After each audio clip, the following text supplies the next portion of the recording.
Hi there, Steve Donahoe. Been away for a while, but welcome to episode 19 of my podcast, The Walrus and the Honeybee. You're very welcome. I'm Steve Donahoe, bee farmer based in the UK, in Cheshire, just quite near Manchester. And occasionally, when I get time, write the odd article, do the odd podcast. Quick review of this season. Pretty decent season, not the best, not the worst. As far as honey is concerned, we did significantly better in the spring than the summer. We ended up with just over 2 tons of honey. I guess we started with about, I can't remember now, 55, 60 production colonies. Ended up the season with about 75, and yeah, just over 2 tons of honey, so decent, not terrible, not great. And the main problem we had this season, which I haven't quite got to the bottom of yet, but I think the biggest problem we had was that a lot of queens failed to mate, not in the mating apiary, not where I do my queen rearing, but in the production colonies. If they swarmed and made a new queen, that queen had a tendency to disappear, and you end up with no brood and no queen. And if you leave it too long, you get laying workers and a bit of a mess. And of course, later in the season, not that that's so much to do with swarming, more maybe supersedure. Once they get into that state with no queen or a drone layer and little brood, the wasps, pretty well, you can guarantee they'll come on in and clean it up. So we didn't have a huge amount of that, but that there was some of that, and I just haven't quite figured out why. But really, the big thing that's happened this season is we moved house, and so I'm still in the process of unpacking some stuff, and I still have to convert my garage into a food safe room for jarring honey. That's winter project. So currently I'm having to use the kitchen or where I do my extracting. We also have 2 new granddaughters, twins. They arrived 4 months ago, and I don't know if anyone out there's had twins before, but my God, it's a lot of work. And so my wife and I have been helping my daughter quite a lot with that. And lovely little creatures that they are, they certainly take a lot of work. And for the parents, not a whole lot of sleep. Anyway, this podcast it's kind of been inspired by an article that I've written for a magazine, the Bee Farmer magazine, which I'm the editor of. So as the editor, when I have space to fill,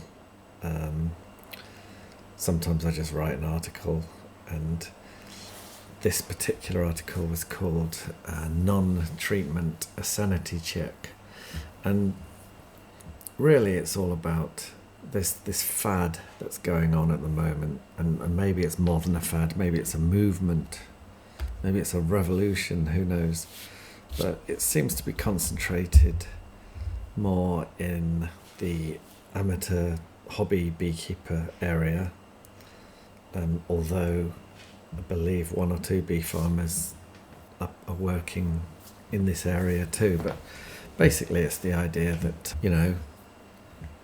treating bees is a terrible thing, and we've all got to not treat our bees, and if only we if only everyone did that, our bees would be wonderful and, hallelujah. So I am not entirely convinced by this, knowing as I do that varroa mites are still enemy number one of the honeybee. They came here about 30 years ago, I believe, maybe just over. And even now, even though we know exactly how to monitor for mites and treat the colonies for mites, whether that be with a chemical or with other methods, we know all this, and if we apply that knowledge, they're not really a problem for varroa mites. But if we do something wrong, or we don't monitor or treat in some way, generally speaking, colonies die or get very sick. And so I just don't understand why, particularly for beginner beekeepers, why it's pushed by beekeeping associations to not treat bees, because that's challenging. That's not an easy thing to do. It's quite hard when you start beekeeping to keep your bees alive, and I believe that beginners should be given all the help possible to get them through the first 2 or 3 years with healthy living bees, and not just throw this kind of curveball of non-treatment at them. I think it's possibly something better done by somebody who's been beekeeping for 5 years plus, who knows what they're doing, hopefully. Anyway, as a member of the Bee Farmers Association, I mean, albeit that I'm relatively small scale, total colonies, I think it's 98, 95, something like that when you include nukes. Many of my bee farming colleagues, obviously they're making a living from their bees, and they've got 200, 300, 500, in some cases several thousand colonies. And it's a whole different ball game, I mean, people are making money from honey, selling bees and various other products of the hive, wax and so forth, running courses. There's all sorts of ways to diversify and add income, but the core of it in most people's case is selling honey. And if a bee farmer were to just put into practice some of the excuse me, some of the ideas that are espoused in various places about non-treatment, it's quite clear that a large percentage of the bees would die, and the bee farmer would simply go out of business. So that's not good. Oh God, I need to get this frog out of my throat. So one of the things the Bee Farmers has is a code of conduct for members. So that, and one of the items in there, it says, where bees are offered for sale or for hire under contract, ensure stocks are free from disease and are of suitable colony strength and condition. So that clearly means you can't sell or use for pollination purposes bees that are riddled with varroa mites and diseases like deformed wing virus, or any other disease for that matter. It's just a bad practice. We also have this thing called the 5 freedoms for animals under human control, and that's been adopted to honeybees. And one of the freedoms is freedom from disease. So and the other one is freedom from stress. So disease prevention and control measures should be adopted to ensure the health of honeybee stocks and minimise the spread of disease where it occurs. Treatment strategies are appropriate for the specific disease health issue. Freedom from stress says the condition of colonies is monitored and actions to mitigate signs of stress are taken. So it's clear that as a bee farmer, if you're following the code of conduct and looking at these freedoms, freedom from disease, freedom from stress, basically you've got to look after your bees, and that means not letting them drop dead through neglect and letting varroa kill them. So it's not just a practical matter of I'm going to lose my income and all my bees, well, maybe 90% of my bees. It's also a kind of animal health ethical stance too. Anyway, I was trying to understand where does it come from, this kind of movement towards non-treatment. Like why particularly as there are organic treatments out there. So that's another thing I've never really understood is, okay, maybe you don't like chemicals, maybe you don't like the synthetic miticides, but there are literally soil association approved organic treatments such as the organic acids and essential oils that work, and they're organic, and normally people are kind of quite pleased about that, we've got some organic treatments and they work. But these people are skipping that and going straight to, nope, we're not going to treat the bees. Strange. Anyway, I'm trying to understand why, like what's driving this. And one of my thoughts was the idea that there's such high losses reported in the press about the dying honeybees in America, North America, and they have had very big losses for a number of years. And I think last year it was high, like over 50%, which is really crazy. So people are saying, well, there you are, they treat their bees and they're all dying, so that's kind of, if you're treating your bees and they die, then you might as well just not treat them and breed from what's left.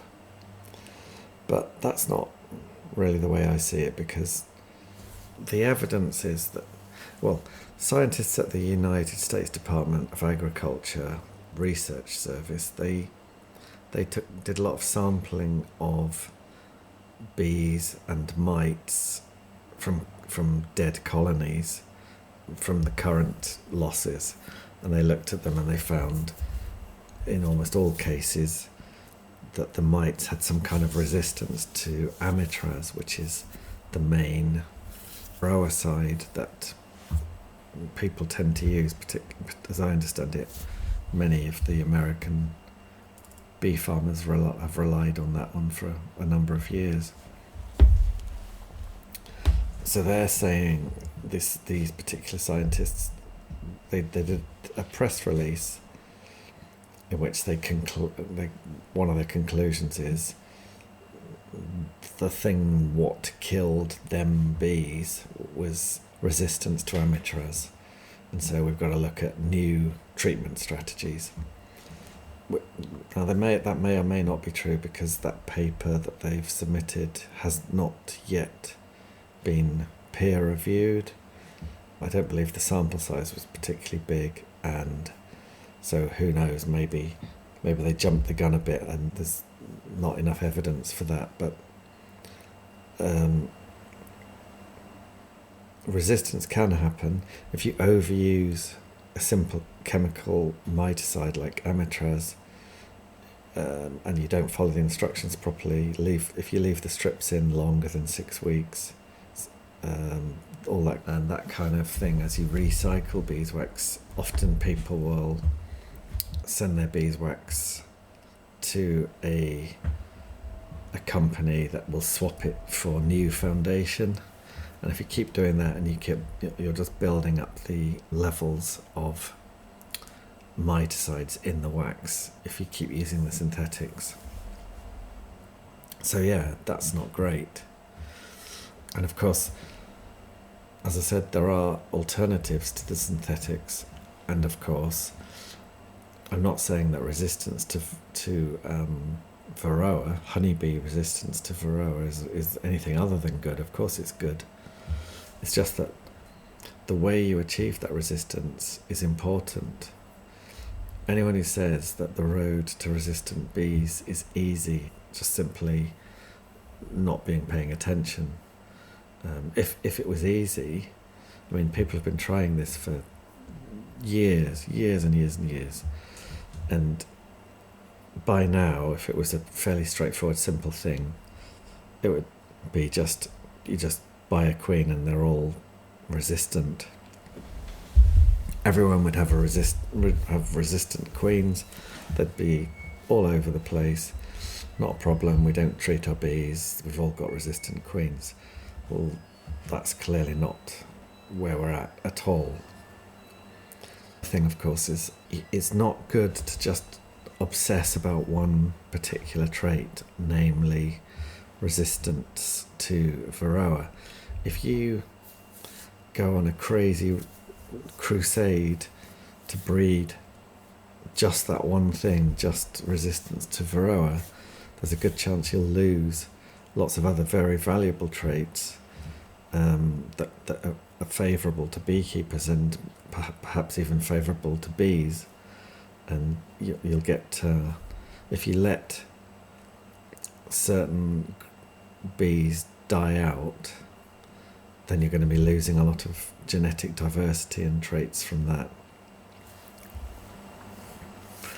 But I think most people want to do the right thing, and I think beekeepers, they love their bees and they want to do the right thing. So I'm not saying that people who want to go treatment free are evil or silly or deluded, or it's a noble pursuit.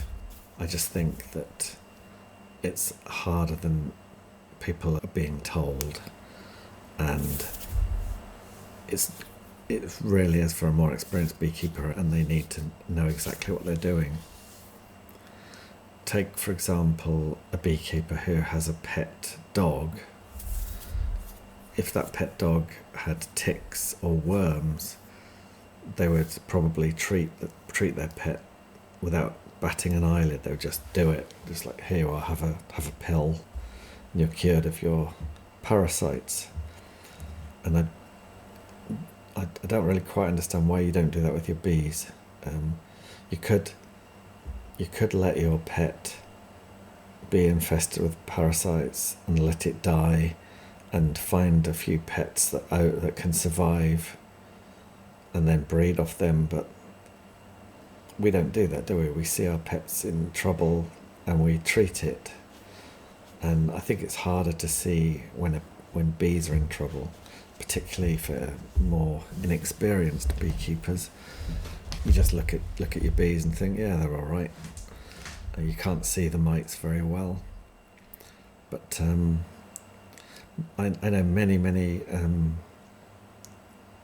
cases of bee inspectors visiting colonies run by treatment-free beekeepers, and they don't see good things. They see colonies that are basically on their asses. They're not making much honey. The brood's a mess, and they're struggling, and yeah, they're alive, but is that really what we want? Just alive, alive and probably suffering? I don't think so. But I'm all for optimism. I'm all for positivity. I just think we need to be realistic. And when I'm talking about breeding resistant honeybees, Varroa resistant honeybees, I'm not going to be talking about instrumental insemination, because that's very controlled breeding. It's not something that the majority of us can do, but with that you can make progress much quicker than with open mating. So most beekeepers aren't in that situation. Most beekeepers are in there having to have their queens mate out in the open with multiple drones. Now, one of the preachers of this newish gospel is Steve Riley, who's the author of a book called The Honeybee Solution to Varroa, and a frequent speaker on the subject. And his message is very much an optimistic message, which basically says, well, it says three things really. It says, firstly, resistant colonies fight mites themselves through a behaviour called uncapping and recapping, plus chewing out mite-infested brood. Secondly, selection is simple. You keep mesh floors on your beehives, which of course many people don't, but I don't. But you keep these mesh floors and an inspection board underneath to catch what falls out. And by examining that and by examining your brood, you can spot these magic colonies, magic powers, and select from them. And then finally, the resistance can be spread locally by requeening with queens from the good colonies, the ones that have those traits that he's looking for. And the idea is to keep it local, combine with other beekeepers in your area, and spread it locally. So it's an optimistic message. Basically, you don't need hundreds of colonies, you just need sharp eyes and local collaboration. But I don't think it's as simple as that, and I think the science backs me up on that. Although the treatment-free beekeepers will pull science papers to say one thing, I can pull science papers to say something else. And this is the problem, isn't it? You know, it's a bit like quoting from the Bible or something. You can justify almost anything. But a study, and if I write an article on this later on, which I'm planning to do on my blog, then I'll put the references in that go to the scientific papers. But one study said, our results suggest that recapping activity does not indicate resistance towards Varroa, but rather that worker recapping activity increases in colonies with a higher level of infestation. So basically what they're saying is, just because you've got uncapping and recapping, that doesn't mean you've got resistant bees. That could just mean you've got a hell of a lot more Varroa than you should have. But there is an exception to this, which is in mite-resistant populations, recapping often does correlate with reduced mite reproduction. So not always, but usually that's the case. So if you happen to be in an area with lots of Varroa resistant bees, I'm not in such an area and most people aren't, then in your special case that trait of recapping could well correlate to resistance. I mean, the big problem with running a breeding program to have Varroa resistant stock is the monitoring. You have to monitor your bees, you have to monitor them a lot, and you have to monitor all of them. So that's great when you've got 10 colonies, you can be all over them. But when you've got 100 colonies, 1,000 colonies, it gets pretty difficult. And you also need to have a monitoring method that actually works. So on that subject, and I defer to Randy Oliver for this really, but basically his field trials show that by far the most accurate way of measuring the mites on the bees is an alcohol wash. But you have to do it properly. You have to vigorously shake them, you've got to have the right sample size, and you've got to have the right strength of alcohol. If you don't have those things right, then even the alcohol wash will be pretty rubbish at telling you what the mite load is.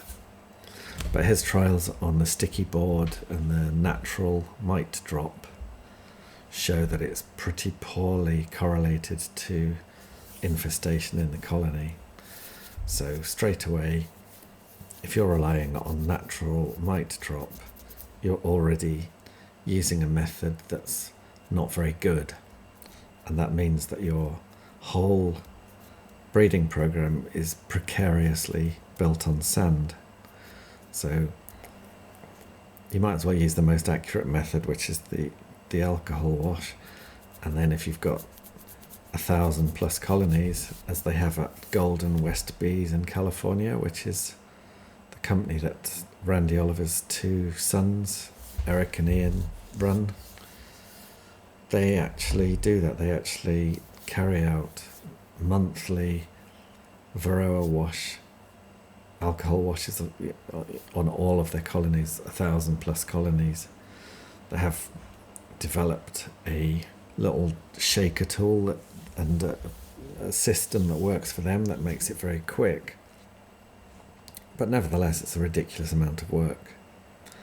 So that's just something to consider. If you're not monitoring, then you're kidding yourself. And you can't just choose to monitor a sample, say 10% of your bees. You need to do them all, because there's a huge degree of variation colony to colony. Another problem is polyandry. Honeybees are polyandrous. The queen mates with 20 odd drones at a drone congregation area. The drones come from all over the place. Unless you're a massive beekeeper with complete dominance of an area, you don't really know where the drones are coming from. This is always going to be, with open mating, it's going to make the genetics a bit of a lottery. So that's a challenge.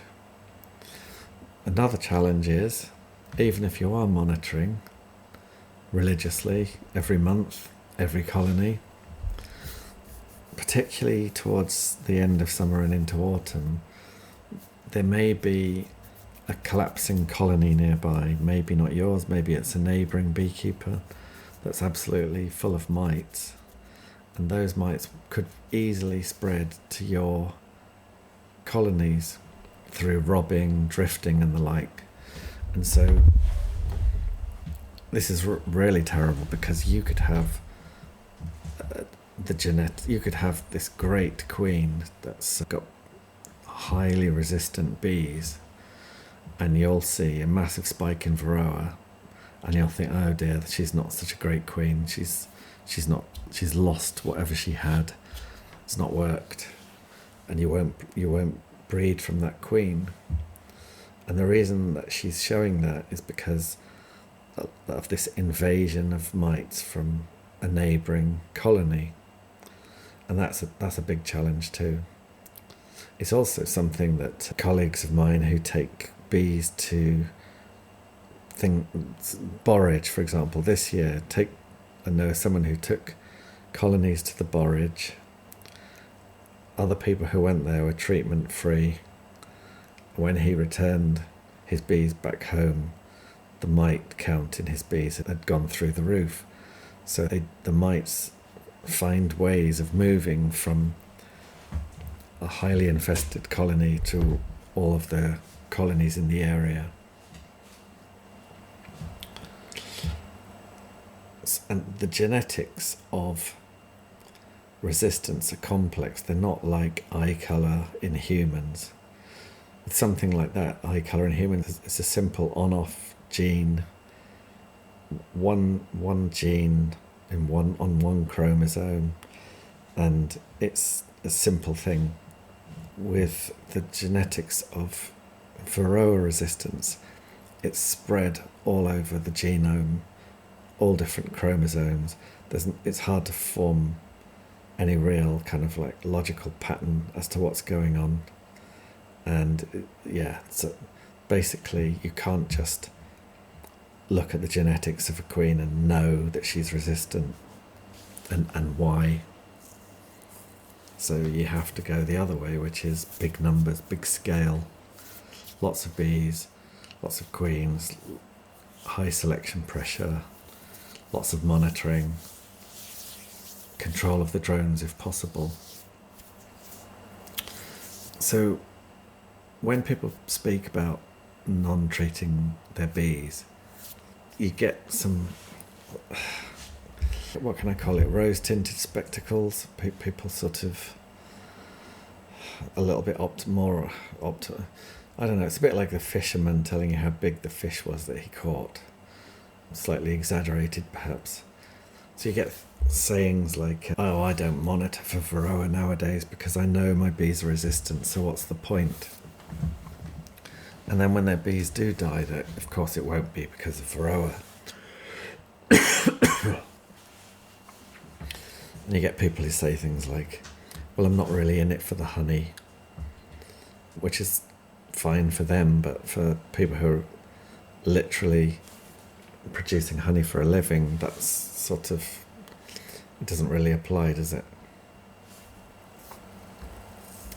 So I do treat my bees. For the sake of transparency, I would like to admit that my winter losses this last winter were quite high for me, 16%. I try and keep it below 10%, and the previous winter it was below 10%, but this winter just gone it was 16%, so not great, but not terrible.